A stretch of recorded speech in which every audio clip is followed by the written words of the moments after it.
మకర రాశి ప్రేక్షకులకు స్వాగతం.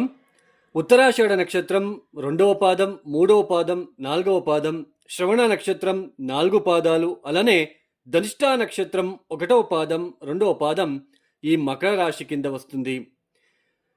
ఈ 2026 వచ్చే జూన్ మాసంలో 2వ తేదీ గురువు గారు మిథున రాశి నుంచి కర్కాటక రాశిలోకి ప్రవేశించి సంచారాన్ని ప్రారంభం చేస్తున్నారు. ఏదైతే ఈ గురు కర్కాటక రాశి సంచారం వలన ఈ మకర రాశి వాళ్ళకి ఎలాంటి ఫలితాలు కలగబోతున్నాయో తెలుసుకుంటూ వెళ్దాం.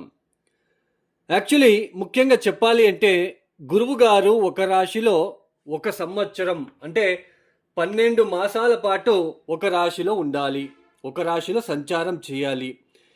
ఒక రాశిలో 30 డిగ్రీలు ఉంటుంది, 30 డిగ్రీ ఉంటుంది. అంటే ఒక రాశిలో 30 డిగ్రీల ప్రయాణాన్ని గురువు గారు చేయాలి అంటే 12 మాసాలు తీసుకుంటాడు సమయాన్ని. అంటే 12 రాశులకి కలిపి 30 డిగ్రీలు 12 ఇంటూ 30 మల్టిప్లికేషన్ చేస్తే 360 డిగ్రీ అవుతుంది. అంటే 360 డిగ్రీ వన్ సర్కిల్. ఈ గురువు గారు ఒక రాశి నుంచి ఇంకొక రాశికి మారాలి అంటే ఒక సంవత్సరం తీసుకోవాలి. అయితే 2025వ సంవత్సరం నుంచి గురువు అతిచార మార్గంలో 5 మాసాలు 6 మాసాలు మాత్రమే ఒక రాశిలో ఉండి మళ్ళీ అతిచార మార్గంలో తొందరగా నెక్స్ట్ హౌస్కి ప్రవేశించి అక్కడ ఒక 2 మాసాలు సంచారాన్ని చేసి మళ్ళీ వక్రించి మళ్ళీ వెనక్కి వెళ్ళడము. అంటే గురువు గారు ఒక రాశిలో 12 మాసాలు లేకుండా కేవలం 6-7 మాసాలు మాత్రమే ఉంటున్నాడు అని అర్థం. ముఖ్యంగా ఈ జూన్ 2వ తేదీ గురువు గారు కర్కాటక రాశిలోకి ప్రవేశిస్తారు. అక్టోబర్ 31వ తేదీ వరకు మాత్రమే, అంటే 5 మాసాలు మాత్రమే కర్కాటక రాశిలో సంచారం చేసి అక్టోబర్ 31వ తేదీ సింహ రాశిలోకి ప్రవేశిస్తున్నారు. అక్టోబర్ 31వ తేదీ నుంచి డిసెంబర్ 13వ తేదీ వరకు సవ్య మార్గంలో అంటే ఫార్వర్డ్ మోషన్లో సంచారం చేస్తూ ఈ డిసెంబర్ 13వ తేదీ ఆయన వక్రగతి పొందబోతున్నారు. అంటే వక్రించి సంచారాన్ని ప్రారంభం చేయబోతున్నారు. మీకు అర్థం అవ్వాలి అనే ఒక ఉద్దేశంతో ఇది చెప్పడం జరుగుతుంది. అంటే కొంతమంది అనుకుంటూ ఉంటారు ఇవన్నీ సోది అని అనుకుంటూ ఉంటారు. మాకేం జరుగుతుందో చెప్పేయండి అని ఒక ఆతురత ఉంటుంది. బట్ ఇక్కడ మీకు అర్థం అవ్వాలి, మీకు అర్థం చేపించాలి అనే ఒక ఉద్దేశంతో ఇవన్నీ చెప్పడం జరుగుతుంది. ఈ అక్టోబర్ 31వ తేదీ ఎప్పుడైతే సింహరాశిలోకి ప్రవేశించి ఆయన సంచారాన్ని ప్రారంభం చేసి సవ్య మార్గంలో ఇట్లా వస్తూ ఉంటారు. ఈ డిసెంబర్ 13వ తేదీ మళ్ళా రివర్స్ తీసుకుంటారు. అంటే వక్రించి వెనక్కి సంచారాన్ని ప్రారంభం చేసి వెనక్కి వెళ్తూ ఈ జనవరి 26వ తేదీ మళ్ళీ కర్కాటక రాశిలోకి ప్రవేశిస్తారు. అదే వక్ర మార్గంలోనే జనవరి 23వ తేదీ నుంచి వెనక్కి సంచారం చేస్తూ ఏప్రిల్ 13వ తేదీ మళ్ళీ ఆయన వక్రత్యాగం చేసి సవ్య మార్గంలో సంచారాన్ని ప్రారంభం చేస్తున్నారు. మీరు ఆల్రెడీ మీకు తెలుసు గురుబలము, చాలామంది గురుబలము ఈ రాశి వాళ్ళకి కోట్లు సంపాదిస్తున్నారు, ఈ రాశిల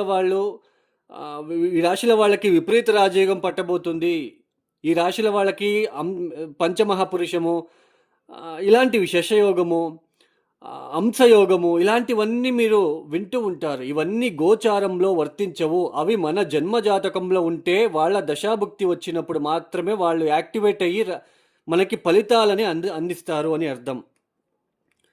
ఈ గురుబలము అంటూ ఉంటారే, ఎన్ని మాసాలు? ఈ 2026 సంవత్సరంలో ఈ మకర రాశి వాళ్ళకి సప్తమ స్థానంలో గురు వస్తున్నారు. జూన్ 2వ తేదీ గురుబలం రాబోతున్నది.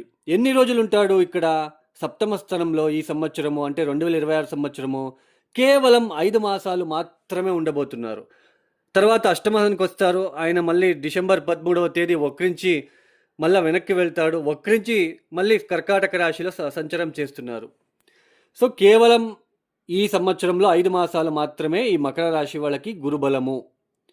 ఈ గురుబలము, శని బలము ఇవన్నీ కూడా మన జీవితాన్ని డిసైడ్ చేయవు. మన జాతక చక్రం ఏదైతే ఉంటుందో, ఆ జాతక చక్రంలో ఏదైతే దోషాలు ఉంటాయో, వాళ్ళ దశాభుక్తి వచ్చినప్పుడు మనం ఇబ్బంది పడుతూ ఉంటాము. ఆ సమయంలో గనక గురుబలం వస్తే కొంచెం ఊపిరి పీల్చుకుంటాము అని అర్థం.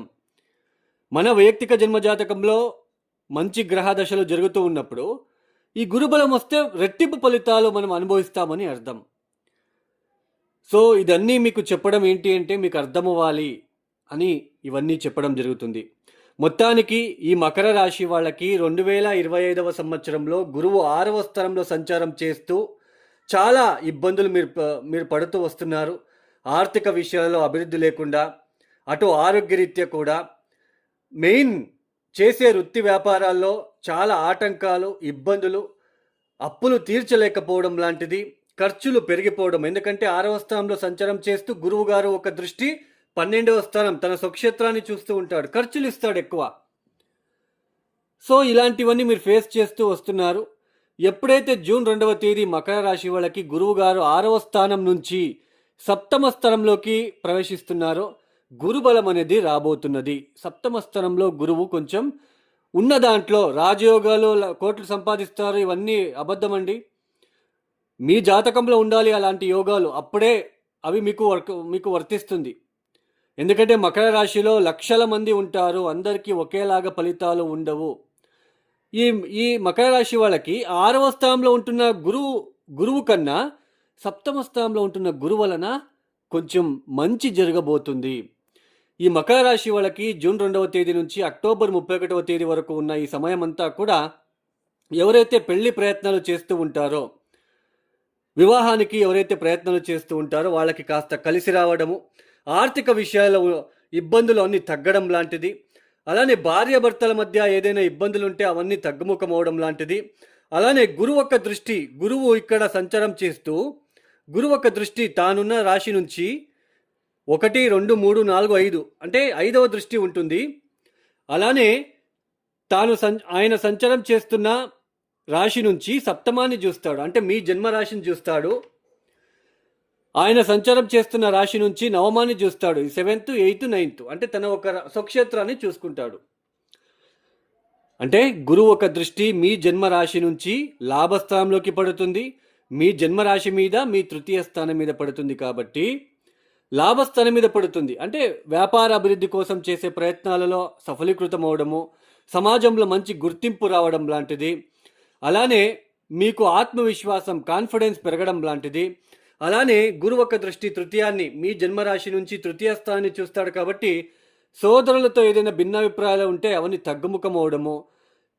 ఈ సమయంలో కొంచెం ఎక్కువ ప్రయాణాలు చేస్తారు.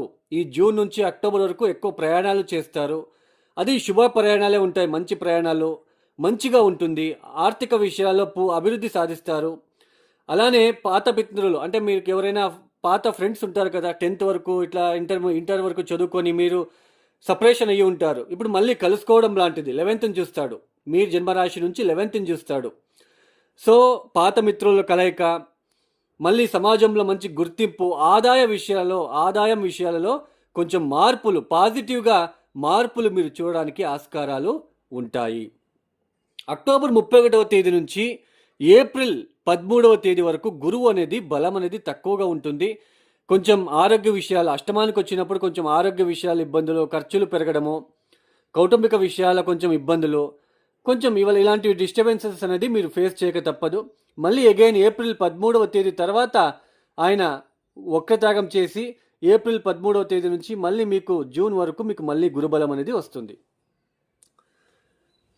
ఈ 7వ స్థానంలో గురువు వక్రించినప్పుడు ఎప్పుడు డిసెంబర్ 13వ తేదీ నుంచి ఆయన వక్రించి సంచారాన్ని ప్రారంభం చేస్తున్నారు. జనవరి 26వ తేదీ నుంచి కర్కాటక రాశిలో గురువుగారు వక్రించి సంచారం చేయడం అనేది అది అంత మంచిగా ఉండదు.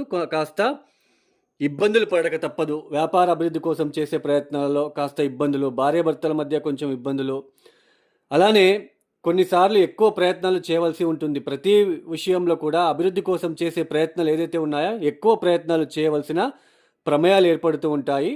అది కొంచెం ఆ సమయంలో మీరు కొంచెం అలర్ట్గా ఉండాలి. ఎప్పటి నుంచి అంటే డిసెంబర్ 13వ తేదీ నుంచి ఏప్రిల్ 13వ తేదీ వరకు కొంచెం అలర్ట్గా ఉండాలి.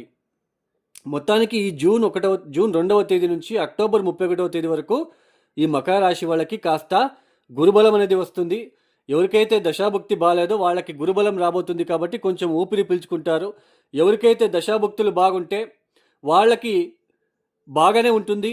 ప్లస్ గురుబలం కూడా రాబోతుంది కాబట్టి మరింత శుభ ఫలితాలు అనేది వాళ్ళు చూస్తారు. ఈ మకర రాశి వాళ్ళు తప్పనిసరిగా మీరు చేసుకోవాల్సింది ఏంటి అంటే శ్రీపాద శ్రీవల్లభ దివ్య చరితామృత పుస్తకాన్ని చదువుకోవడం లాంటిది, అలానే ప్రతినిత్యం శివారాధన చేసుకోవడం లాంటిది. ఓం నమ శివాయ తప్పనిసరిగా కనీసం ఒక 1000 సార్లైనా చేసుకుంటూ ఉంటే వచ్చే ఇబ్బందుల నుంచి మీరు బయటపడవచ్చు. ఇక ఎవరైతే ఈ వీడియోని చూస్తున్నారో మీకు నచ్చితేనే లైక్ చేయండి, షేర్ చేయండి, సబ్స్క్రైబ్ చేసుకోండి. ఎవరికైనా ఆస్ట్రాలజీ కన్సల్టేషన్ కావాలనుకుంటే డిస్ప్లే అవుతున్న నెంబర్కి నేరుగా కాల్ చేయండి. ప్రాబ్లమ్స్ చెప్పుకోరాదు, date of birth timings compulsory కావాలి. ఇక సర్వేజనో సుఖినో భవంతు. ధన్యవాదములు. జై శ్రీరామ్.